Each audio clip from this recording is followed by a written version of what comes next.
Yo les amis, bienvenue sur la chaîne YouTube Hilaria. Aujourd'hui, nous allons aborder un sujet très sucré, très intéressant, qui je l'espère va t'apporter un plus, à savoir comment fidéliser tes clients et les transformer en fanatiques. Alors, si c'est la première fois pour toi sur la chaîne, je t'invite à t'abonner et activer la cloche des notifications.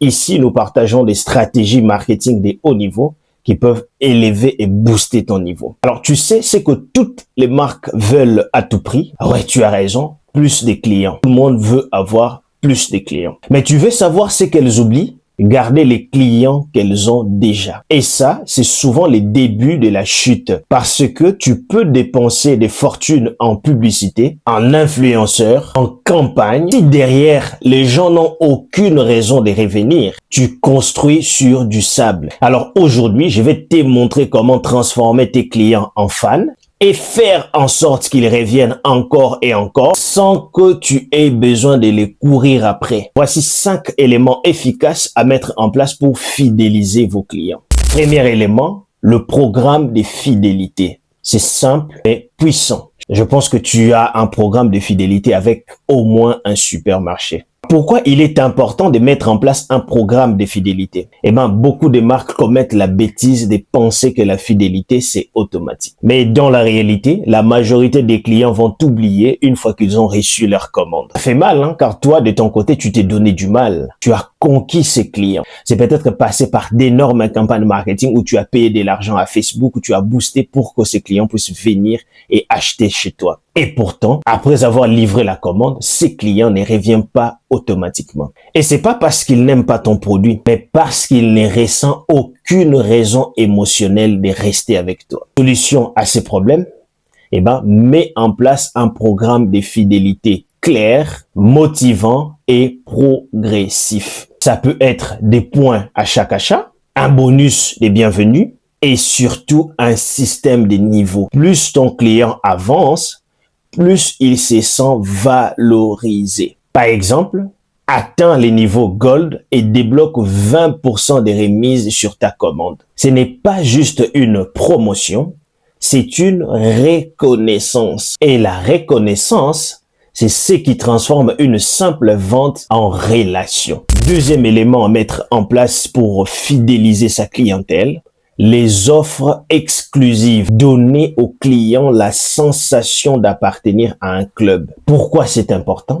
Eh bien parce que tout le monde reçoit des publicités, des emails de promotion. Ton client est bombardé d'offres tous les jours en fait. Et toi, tu deviens juste une marque de plus dans son feed d'actualité. Alors la solution, crée des offres exclusives réservées à tes abonnés, à ceux qui vont s'abonner, qui vont décider de te suivre. Nous parlons là des ventes privées sur Instagram, des avant-premières, des codes secrets envoyés en DM. Fais-les sentir qu'ils font partie d'un club privé et ajoute une touche d'urgence. Offre valable 24 heures pour le membre du club. Tu veux que ton client pense en permanence, je dois rester abonné à cette marque. Sinon, je perds quelque chose. Le troisième élément à mettre en place, c'est le parrainage. Ton client devient ton meilleur ambassadeur ou ton meilleur vendeur. Pourquoi faire du parrainage? Alors, beaucoup de marques, lorsqu'ils veulent augmenter leur nombre de clients, eh ben, ils investissent massivement dans la publicité. Ce qui fait que le budget côté publicité explose, mais c'est pas pour autant qu'ils ont du résultat. Et d'ailleurs, souvent, ce qu'on remarque, c'est que eh ben, les résultats stagnent toujours. Le problème, c'est que tu te bats pour attirer des inconnus, alors que tu ignores les gens qui t'aiment déjà. Ce sont eux les meilleurs ambassadeurs de ta marque. Ceux qui ont déjà acheté chez toi et qui reviennent, ceux qui te font déjà confiance. Alors voilà pourquoi tu dois mettre en place un programme de parrainage. Offre alors une récompense aux clients qui te recommandent, comme le font toutes les banques aujourd'hui, mais aussi un bonus aux nouvel arrivants. De cette manière, ton ambassadeur a un argument marketing de poids pour le convaincre.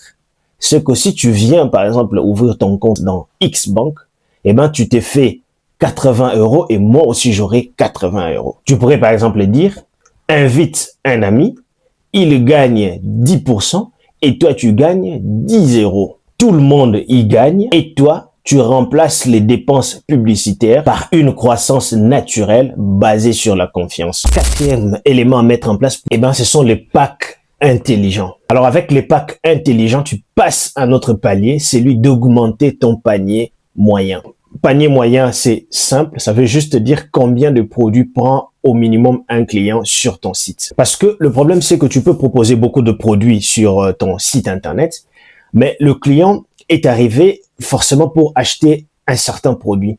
Et lorsque tu ne structures pas ton offre de la bonne manière, le client ne viendra que pour ce qui lui a intéressé et puis il va répartir. Proposer des packs intelligents, c'est associer au produit principal que le client est venu acheter d'autres produits complémentaires pour permettre à ces clients de faire ce qu'on appelle un achat groupé. Donc, si tu comprends bien ton client et tu comprends bien tes besoins, cela t'amènera à créer des packs thématiques, question de mettre ensemble tout ce qui plaît à ton client. Imagine que tu vendes des smartphones, tu pourras créer un pack composé d'un téléphone, anti-casse, pochette, powerbank, chargeur sans fil, écouteurs, etc. De cette manière, plutôt que d'aller chercher les téléphones chez toi, l'anticasse à gauche, à droite, le client pourra facilement trouver un coffret, pourra facilement trouver un paquet qui correspond à ce dont il a besoin et c'est limité chez toi, ce qui augmente en réalité ton panier moyen. L'avantage, c'est que non seulement tu augmentes la valeur du panier, mais tu rends aussi le choix beaucoup plus simple et beaucoup plus logique pour le client qui n'a plus à aller chercher très fouiller dans ton site pour trouver ce dont il a besoin. Et dans la tête du client, eh ben, tu passes des vendeurs à conseiller. Le cinquième élément à mettre en place, c'est donner avant de demander. Ici, nous touchons au cœur de la fidélité client. Parce que beaucoup d'entreprises ou beaucoup de marques face aux clients ne pensent qu'à leur vendre quelque chose. Mais le client aussi n'est pas bête, en fait. En général, lorsque tu n'es intéressé que par son argent, il est récent, en fait. Et il devient réticent. Pire, il ne reviendra pas une prochaine fois. Alors, la solution pour pouvoir gérer ces soucis, c'est d'apprendre à donner avant de pouvoir demander quelque chose à ton client. Alors, lorsqu'on parle d'offrir de la valeur, tu peux créer du contenu, lui expliquer, lui éduquer,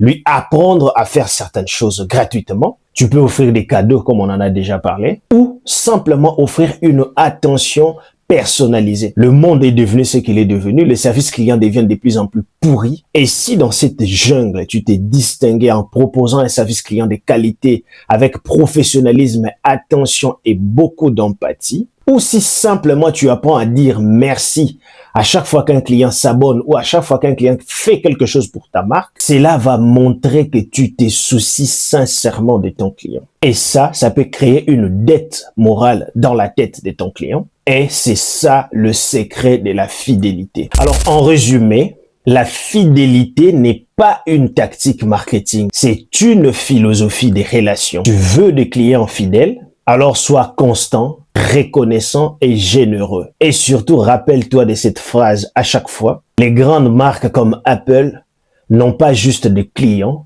elles ont des fans. Et tout commence par une attention sincère. Et toi? Veux-tu des clients ou des fans?